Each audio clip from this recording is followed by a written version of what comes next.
Hi guys, and welcome back po sa Tara Page Philippines. Sa video to gawin natin ng weekly horoscope for May 13 hanggang 19 para po sa mga kaibigan natin na may sun, moon at rising sign na Aquarius. So kung bago kayo sa channel, please click the subscribe button, bell notification, and like this video as well. And kung pwede, pakishare na rin po siya sa inyong mga social media accounts at sa mga group chats nyo. Tandaan natin yung readings, they are for guidance purposes, so use your free will wisely. Sa mga naghahanap po ng private reading or spell works, pwede nyo po akong i-message po sa ating Facebook page. Yung link is nasa description sa baba ng video. And for those naman po na gusto mag-donate to support our channel, GCash and Maya is accepted. Numbers on the bottom of your screen. Pwede rin po yung join button o yung ating thanks button. Super thanks. Aquarius, ano na? Tagal na. Ano na mabalita sa'yo? Three of Cups, message in a bottle. Alam mo, huwag ka yung nadadala ka din ngayon ng mga, sabihin lang natin ng sulsol ng ibang tao na sa paligid mo. Huwag ka masyadong nagpapadala dito kasi given naman, balik tayo sa pagiging sa basics ng isang Aquarius, you are an air elemental. Yes, tatawag kayo sa astrology na House of Friends and Hope. Pero andun kasi na minsan anything that is too much, literal masama naman talaga. So, what I'm seeing here kasi sa card mo is that andoon na may mga friends ka na sabihin natin na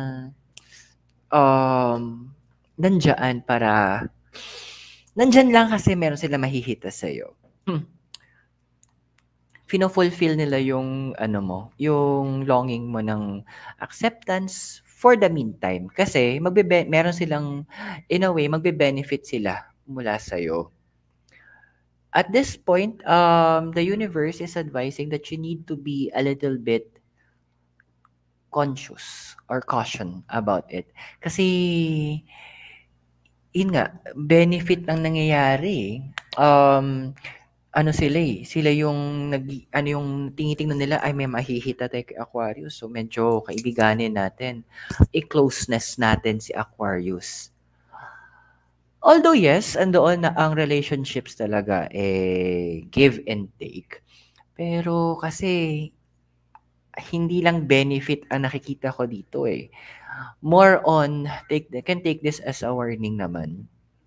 More on na parang gagamitin ka para sa benefit nila. And then kapag wala na silang mahita, ayun, medyo bye-bye ang mangyayari. So, the card is actually advising na meron ka namang nararamdaman. May nakikita kang ganong effect. May nakikita kang ganong kaganapan. You need to allow yourself to counter-check it. You need to allow yourself na medyo hanapin yun or pakinggan mo yung ganong nararamdaman mo. Kasi the card is saying that if you will allow this na magtuloy-tuloy, ikaw din ang magiging kawawa. Ikaw din yung maiipit. Ikaw din yung, sabihin natin, malalagay. So, it will be beneficial na maging conscious ka sa gantong mga gawain nila. And andun na medyo bantayan mo yung sarili mo in terms of listening din doon sa mga intuition mo. Okay? Now, let's check it here. So, kasi ano bang crossing mo? So, we have here is the Queen of Swords and Fork in the Road. Actually, may option ka naman mamili ng mga, sabihin natin, magiging kaibigan mo or mga kasalumuha mo. Ang nakikita ko kasi dito, more on, paano ba? Ang pangit ng term ko eh. More on the pride that you need to be very careful. Kasi minsan yung nahihiya, akala natin nahihiya, is actually no. Hindi siya hiya. Andoon yung punto na it's more on na parang feeling natin may pride tayo. So, you need to be very conscious about it as well. Kasi, kapag hinayaan mo na yun ang mag-rule over you, ikaw ang kawawa. Kasi, you will be placed in a situation na kung saan na hindi ka na makakagalaw ng maayos. Kumbaga malilimit na yung mga movements mo, yung communication mo. So the card is advising you make a decision. Ano ba yung importante sa iyo? Yung current lang o yung pwedeng mga mangyari? Are you just protecting yung happiness mo ngayon, yung security mo ngayon? O isasaalang-alang o sinasaalang-alang mo rin ba yung para sa kinabukasan, sa mga mangyayari sa mga susunod na araw? So, yun yung crossing ngayon na lumalabas sa cards mo. So, it is wise na medyo take time na pag-isipan mo. Yung sa mga air signs sabi na rin na overthinker, dito mo ngayon ilipat yung pagiging overthinker mo. Na kung saan you analyze, tinitingnan mo yung bawat angulo at sitwasyon. Tingnan natin ano ba yung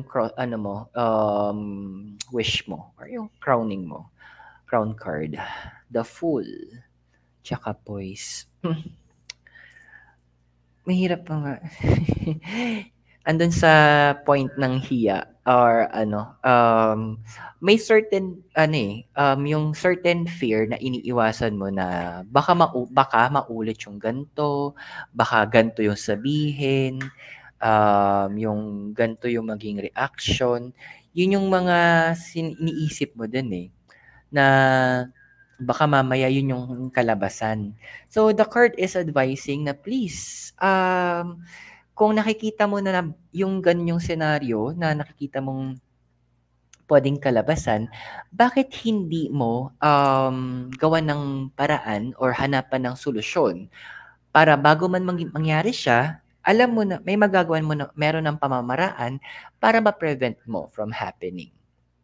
If you need to rebuild a certain connection or makipag-usap ka sa ibang tao na kailangan mo makausap o sinasabi ng emotions mo or ng heart mo na kausapin mo or pinaparamdam ng universe na you need to reconnect, do it.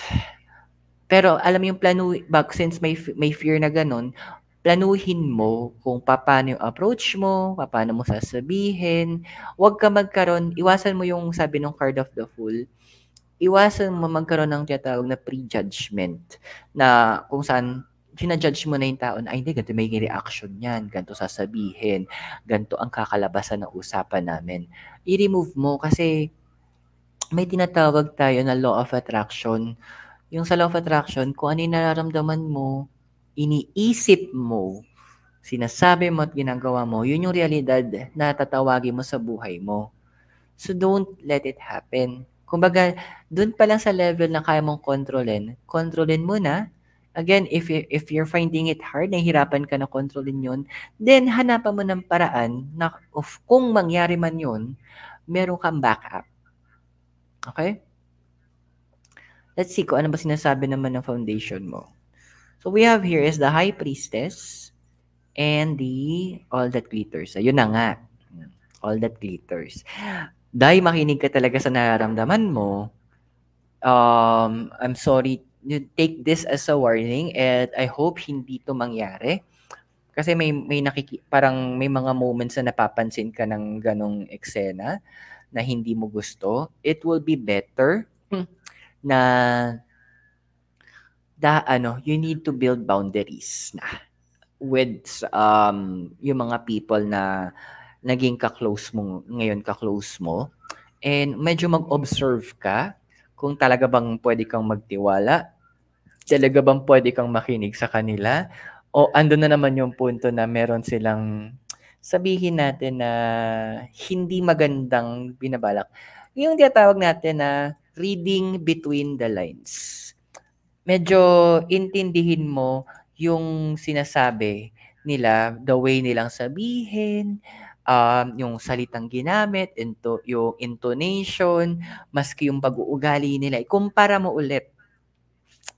Medyo bigyan mo ng, medyo maging malikot ang iyong isipan at hayaan mo na ano, na medyo mas busisiin mo yung nangyayari. Kasi this will be para sa benefit mo pa rin.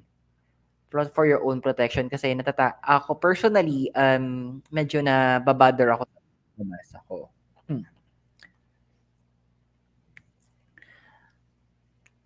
Okay, so let's check.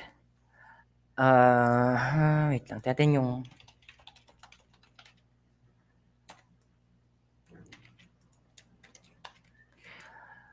ano mo, influence mo sa past.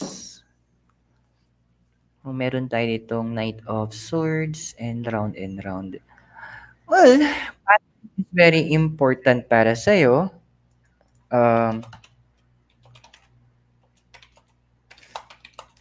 Na parang kasi meron ka sinusundan na alam yung predictive na um,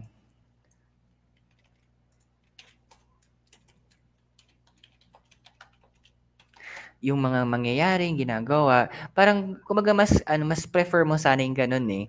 Pero may part kasi dito na you're longing na medyo kumawala sa mga pattern na yon. Parang may certain level, parang yung kapatid mo, isang zodiac sign na kapatid mo na parang air elemental, naghahanap ng something sharp. Sabi nga nung kanta ni Isabela sa Encanto, something sharp, something new. Para it's not, yung sabi ng lyrics niya, it's not magical or proportional, but it's beautiful, it's mine. Tapos yung tanong mo na, yes, what else can I do? In your case naman, what else can I do? Where else can I go? Ano pa yung mga pwede kong gawin? Saan ako pwedeng mapunta? Ano yung pwede kong matutunan? Ano yung mga pwede kong ma-discover? Yun ngayon yung ano mo, pinupush mo sa sarili mo, sa past mo. Kasi, naging ano siya eh, stagnant eh. Kaya siguro, hindi naman lahat pero may sa mga Aquarius na parang may mga moments na gusto out of the blue, parang minsan kahit baka mag-isa na lang kayo or mangungulit kayo, gusto nyo lumabas, or gusto nyo nang mangulit kayo na may kalaro kayo siguro sa games, or mag-inom, mag-aaya, or gumalak, or kumain sa labas. May ganun kayo mga moments dati. It's because yung inner you, yung ikaw mismo, sa loob mo, bet mo na na ilaban. Wait lang.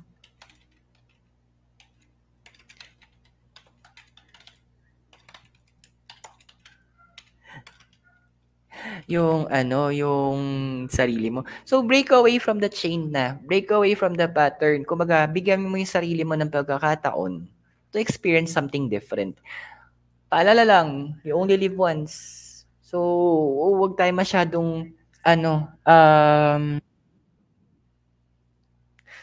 doon sa tawag dito, mabuhay na yung sabi niya parang work, ganyan, pay bills, tapos yan, sleep, tapos repeat. Lumabas ka sa pattern na yon. There's more to life pa. Ha? Tingnan natin yung possible na future na ikaw. Of course, sabi nila, 10 of Wands, tsaka come to the edge. It will really take you time para na tawag ito, to realize those things. Kasi magde-deliberate ka eh. Ang nakikita ko dito eh. Parang ando na, medyo sabihin natin na magko-continue ka muna na mag-communicate sa kanila, makimingle sa kanila, makidikit sa kanila. Pero andun yung point na medyo mag-o-observe ka na. Sino ba to sa mga to yung medyo kailangan ko ng layuan ng very light? At sino ba dito yung pwede ko talagang madikitan? So, andun yung moment na yon. Magkakaroon ka ng moment na yun. Wala namang masama na magte-take ka ng time na aralin or intindihin yung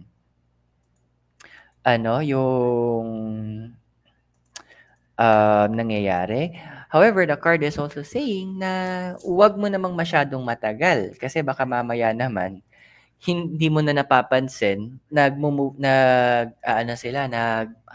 na sila masyado at ikaw hindi mo napansin na naiipit ka na pala sa isang situation na hindi mo naman ginusto or hindi mo gugustuhin. So, you need to be conscious as well, ha? Okay mag-isip, okay mag-plan, okay mag-observe, pero huwag masyadong matagal. Ayan, sa 10 of Wands. Ano bang sinasabi sa physical environment mo? May mga ganyang scenario sa mga friends mo. Magician, never-ending story. Oh. So, reconnecting, ang nakikita ko din dito eh. Magician kasi, this is about the gateway between heaven, yung heaven and earth.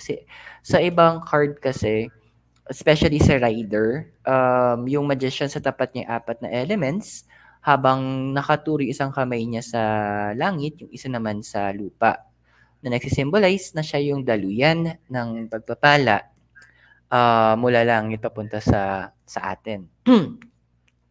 Now, the card is advising na when in regards sa physical environment mo, andoon na, tas may never-ending story, andoon na na sobrang sinesecure mo lang yung sarili mo that this is the things that I need to do or these are the things na dapat mangyari lang sa akin or ito lang yung mga dapat na pattern na sinusundan ko. Again, walang masama na meron tayong patterns, structures. They are important, di ba? Paano may tatayo isang bahay kung walang structure, kung walang foundation, di ba? So same thing din, tama naman, meron kang sinusundan na pattern. Pero sometimes kasi the most beautiful arts are those na walang pattern. Di ba yung mga minsan nga, kung ano pa yung hindi parang yung kung ano pa yung hindi na plano na lakad, yung pa yung nagtutuloy. At usually, yun pa yung pinakamasaya. Kasi yung mga biglaan. Same thing also in your environment. Andoon na i-open mo din yung sarili mo doon sa pinapakita, pinaparamdam, at pinapasinasabi ng universe sa'yo. Because at the end of the day, yung ang term ko doon is leading eh. Yung leading ng universe, yun yung best lagi. Actually, perfect pa yun eh. Na nararamdaman mo na, dito ko pinupunta ng universe. So, tambala lang, kung gano'n, sabi nga sa Bible kung gano'n kataas ang lupa sa langit, gano'n din kalayo agwat ng kaalaman ng lumikha kumpara sa atin. Sipin mo yan, perfect na. Ang gagawin mo lang is sumunod. Yes, nakikita ko dito sabi sa magician na medyo tataliwas to sa mga plano mo or sa mga paniniwala mo. Pero at the end, all things will work together for good. Lahat ng bagay is magdudulot ng kabutihan para din sa'yo. Kung natin yung sa emotional environment mo. 10 of Cups and by the book. Ni talaga. Alam mo yung yung hindi mo napapansin pero may emotional manipulation. Yung tipong ikaw ichichika sa'yo, kukwento sa'yo na ito yung nararamdaman, ito yung nangyayari, pero hindi binibigay kumbaga, tinatouch yung emotions mo, which is, as of now ngayon, medyo fragile yung emotions mo, nakikita ko, with the 10 of Cups. Nadadala ka doon. So, andoon na nagkakaroon kami ng feedback or comment, medyo iwas ka sa pagsasalita kasi ng mga things sa ibang tao about sa ibang tao. Kunyari, may chinika ako sa'yo, ganyan. Si Pedro, ganto ganyan. Tapos, ma-manipulate ko yung emotions mo.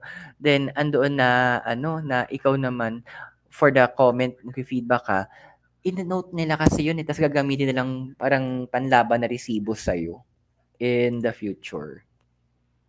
Kaya siguro, you need to really deliberate. Medyo mag-observe ka na mabuti, ha? Yan, pag-isipan mo. Ano ba yung hopes and fears mo? 7 of Wands and Deep Knowing. Okay. Yeah, okay. Sige, sabihin na lang natin na tinutulungan ka din nila. Pero, masasabi natin yung tulong is more on bare minimum. na masabi lang na nakatulong. Masabi lang na tinulungan. So, andoon na parang pinaparamdam sa'yo na, "Uy, utang na loob mo 'to." Kaya mas magkakaroon sila ng certain na naho-hold ka nila, nahawakan ka nila kasi may certain manipulation na mangyayari. So, ang grabeng warning 'to, So, ang dito knowing na parang, hoping ka na mo agad, maaga pa lang, para hindi ka tumagal kung malaman mo kung sino 'tong mga 'to. Parang mas maintindihan mo yung ugali nila prior magawa nila yon para makapag-make ka ng movements. Kasi ang inisip mo rin dito, wala kang yung kapag nilayuan mo sila, yung fear mo dito is yung support system mo. Sa kanino ka puwedeng tumakbo, sinong puwede mong lapitan, sino ang puwede mong takbuhan. So, yun yung mga medyo sinasaalang-alang mo sa ngayon, na mga bagay. Which is understandable naman. Pero, pipiliin mo ba to mabuhay sa isang grupo ng mga tao na kung saan nagpaplastikan sila or pinaplastic ka nila? Yun yung medyo hindi ko gusto para sa'yo. Personally, kasi no one deserves to be treated that way. Or mas pipiliin mo na medyo, of course, medyo mahihirapan ka, pero you're living at peace. Di ba? Ano nga ba yung sinasabi ng possible future mo? Yan, for the observe ko pa talaga. The sun. Okay, so, well, tama naman yung gagawin mo. Basta nakikita ko dito. Kasi, andun yung yung moment na parang medyo mag-iisip ka na sige, medyo babawasan ko yung mga mga hanash ko, babawasan ko yung mga sasabihin ko, babawasan ko muna yung mga puwedeng feedback ko o yung mga opinion ko. So, tama naman yung gagawin mong yun, para kumbaga yung medyo magpe-play dumb lang tayo, oo, talaga grabe. Yung mga gano'ng eksena na lang muna ang gagamitin mo, which is good. Sa nakikita ko dito maganda siyang way mo para hindi mahalata na nag-o-observe ka and wala na silang puwedeng masyadong mahugot mula, laban sa'yo. So, yeah, you're doing the right thing. Just be careful lang Aquarius, kasi medyo ingat-ingat tayo sa mga tao na sa paligid natin as of now. Okay? So, I hope nakatulong yung reading sa'yo at tandaan, the readings are for guidance purposes. So, gamitin mo yung free will mo wisely. At kung bago sa channel, please click the subscribe button, bell notification, and give this video a like. Pa-share na rin po ito sa inyong mga social media accounts and also in your group chats. For private readings naman, you can send me a message po sa ating Facebook page. Yung link is nasa baba sa description, and even yung Spellworks po, yung nasa baba po sa description yung link ng ating page. And sa gusto po mag-share ng kanilang donation, pwede po via Maya or GCash, numbers on the bottom of your screen. Or pwede naman po yung join button o yung ating thanks, yung heart sa baba.